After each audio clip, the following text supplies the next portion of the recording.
Um, Siyempre, gusto kong magpasalamat. Hindi ko lang sabi kung anong mga regions, pero alam na nila yon kung ano sila. Sino-sino sila. O gusto ko lang i-share sa mga, imagine mo guys, kasi wala naman akong budget guys, security ko, wala na. Pero, ma-feel mo na sinisecure ka pa rin. Na ma-feel mo na merong ibang nagko-cover para sa'yo. Ganon. Kaya gusto kong pasalamatan yung mga taong na merong pag-care sa amin. Na puro na lang, basta, yan lahat, pag, pag okay na si Konyo, yan lahat, dyan, ang sukli ko lahat. Ganon. Ganon, yun ha. So, yun yung mga dalawang bagay, guys, para hindi tayo magtagal. Yun yung dalawang bagay na gusto kong isabi ngayon. Yung una, um, meron mga pangyayari na nainis ako. Bakit? Kasi ako, tahimik lang, quiet lang ako. Hindi ko na nga yan pinapakialaman eh. Gets na nga, gets na nga, gets na nga ng ano eh. Wala man problema ang Brion, guys. Wala kasi, sabi ko nga, di ba yung general dito, pinadala ng mga Brion. Walang problema sa akin ng mga Brion. Walang problema sa akin ng mga Brion. So, yung ano lang. So, kung walang problema ang Brion, so ano yung may problema? Siyempre, palagi ang problema yung mga hindi talaga mayaman. Yan yung palagi may problema talaga. Kasi yung mga mayayaman, wala naman yung mga problema. Hindi naman sila problema yung pera, yung lupa, wala yan silang ganyan guys. Ganon. So, intindi ko na yan eh. Ang daddy, walang problema kasi hindi na rin nakialam si daddy yung sa daddy niya na si Colonel. Diba? Hindi na rin nakialam kasi kaya hero to si daddy eh. Napakatalino ni Daddy Wensi. Kasi para hindi na rin pakialaman to si Wendell dito sa Pilipinas, lahat ng lupa, kasi hindi na rin nakialam si Daddy sa sa daddy din niya, 'di ba? Kasi meron yan daddy yung Colonel, 'di ba? Eh marami silang magkakapatid, 'di ba? So okay na 'yon. Okay na 'yon, walang question 'yon. Civilized, educated, sharp, at naiintindihan ko. So wala akong question, mga priyon. Ang akin lang dito, ito, ang complicated talaga, itong mga patay gutom. Mm-hmm. Yan lang yung question ko. Kasi, siyempre, galgal sa isa ka babae, ito, ganyan, ganyan, ganito, ganyan. Siyempre, kangkunyo yan lahat eh. Alam naman niya na ang paborito si Kunyo at sa kanya din talaga. At meron din ako mga verbal. Meron din akong mga evidence. Oo. Oo. Meron akong mga evidence. Oo. Meron akong proof na si Amazona. Mm-hmm. Ana ha. So, wala nang problema sa akin yung about dito sa Philippines. Walang problema yan.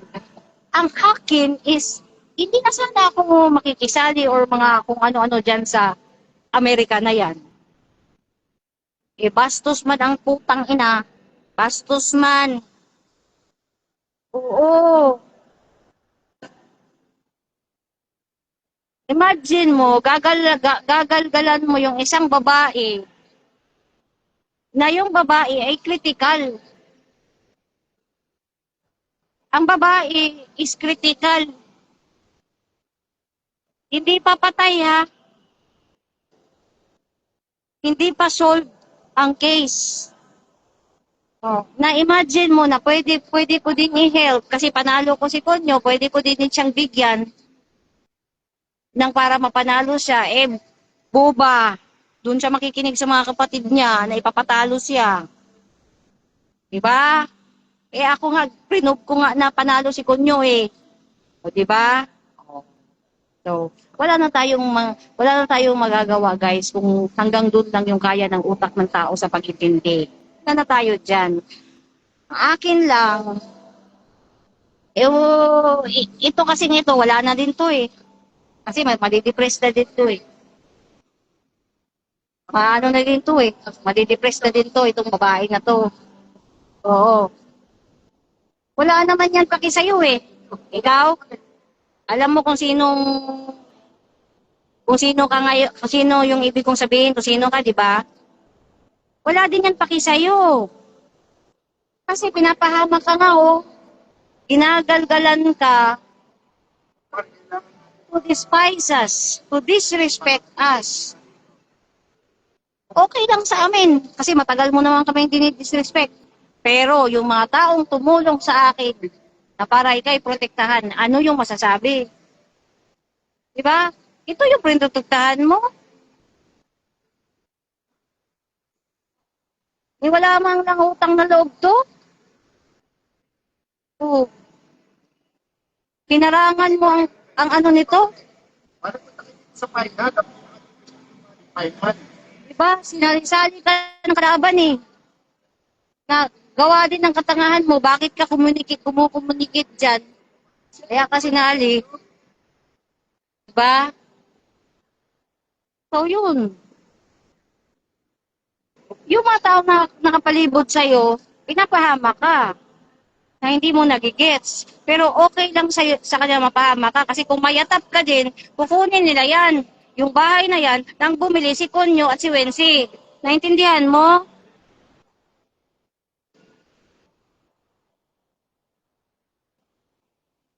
Kano lang yan pagbili noon? Ang mura-mura. Eh ngayon, 33 million na ang ano. Kung maniningil ako sa'yo, aabot ng 20 million din of the record ko at cash. Imagine mo, hindi yan basta-basta yung tinalo namin. Pinaka-best friend yan. Pinaka-waiting lord, drug lord, lahat-lahat. Tinalo namin. Nabuhay kami. Na-clear kami. Na mau-okay si Konyo. Na mapupunta sa okay lahat. Kasi ako, peacemaker ako. Katulad ako ng papa ko, gusto ko peace. Ayaw ko ng gulo.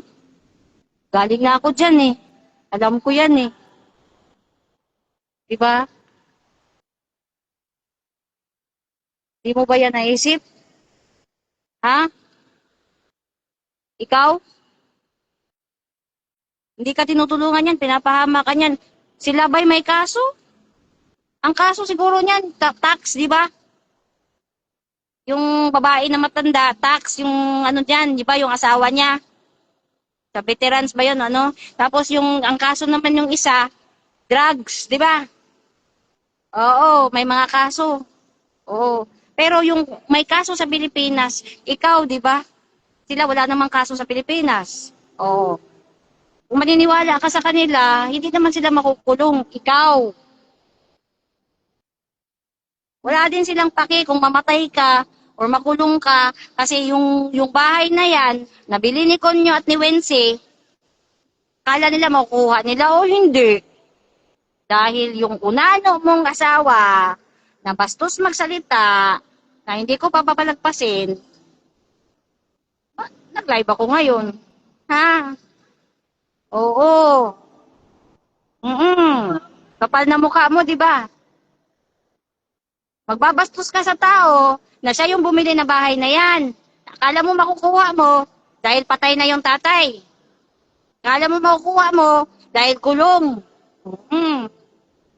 Di mo lang alam anong mangyayari.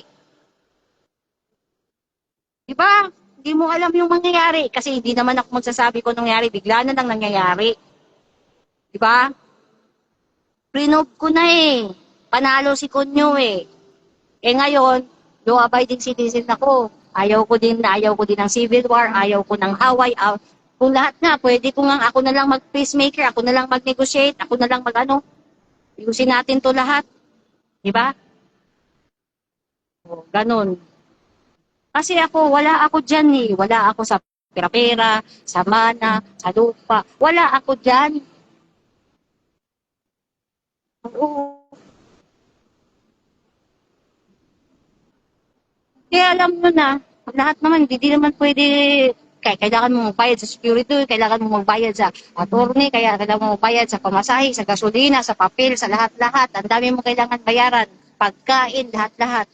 Oh, so dapat kumilos din ako, di ba? Oh, yun yung point ko, di ba? Imagine mo, yan yung cargo ni Goldini. I-balance, meron pang cargo na kailangan pa magsalita ng para hindi magkagulo yung Pilipinas. Kailangan pa ako mag-update na naman sa pampolitika. 'Di ba? Imagine mo 'yan, 'di ba? Hindi sana ako, quiet lang sana ako eh. Kung grabe kayo kabastos eh. Quiet na lang sana ako eh. Ang hindi ko lang matanggap, ang bastos na epal na itong lalaki na to na unano, ha? Palihog kog ingon sa Bisaya ha, kinsay Bisaya dira sa Amerika. Sultiin ang animal na lalaki na bana aning tambok na igsuon. Ha? Kabalo tanan dire. Hindi ko sabi kung anong agency kasi ma-issue. Oh. 2023 giingnan ako. Ha? Ang ni down ana, ang ni cover ana, ang every Friday ba $250 o ano ba yan ba? 1996, 1997 si Konyo. Oo. Ah, so okay na lang sana sa akin yan ba? Okay na lang sana sa akin yan, di ko na lang ano. Ang dili lang na ko madawat, kaya ang bunganga aning giatay na piniste na bana. Oo.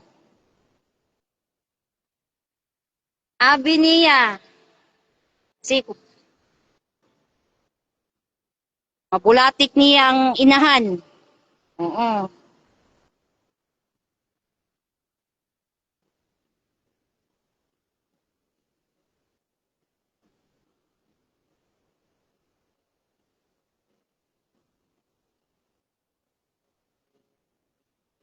So, tanaw na to ha. Kaning tambok na igsuon. Itong kapatid na isa ha. Tingnan natin. Yung, ano yung sinabi mo? Consequences? Ha? Ah, ito din yung consequences ha. Maghintay ka. Oo, maghintay ka. Maghintay ka. Yung gusto mo ding anuhin, na alam ko din yung anong pakay mo, wala ka din pake, gusto mo din yan sigurong makulong o mayatap para makuha mo yung bahay na si Konyo yung bumili. Ha? Ay, ay, ganon. Buhay pa yan. Buhay pa yung kaso niyan na nakadepende din sa akin kung bubuhayin ko o papatayin ko. Kalimutan sa archive section o bubuhayin. Naka, nakadepende din sa akin. Pero wala naman kayong paki eh. Kaya nyo nga yan pinapahamak si ma'am eh. Dahil gusto nyo din maano para makuha nyo yan, di ba? Oo. O, pues ngayon, alam dito lahat ng legal na ang bumili niyan ay si Kunyo. Wala naman kayong pera pambili niyan. Si Kunyo lang yung may pera at si Wincy. Kaya yan nabili. Murang-mura pa yan yun noon, guys. Murang-mura yan noon, grabe. Oh. Sige ha, harap-harapan tayo ha. Oh. Basta yung mga briyon, walang problema sa akin yung mga briyon na mga pagkapatid. Walang problema sa akin yan, pati dito. Ito lang. Ito lang problema eh. Itong epal na mga ano eh. Oh. Para alam ng taong bayan, ang bumili niyan, yung bahay sa Amerika, si Konyo at si Wensi. Yang tatlo niyang pamilya, wala yang pera.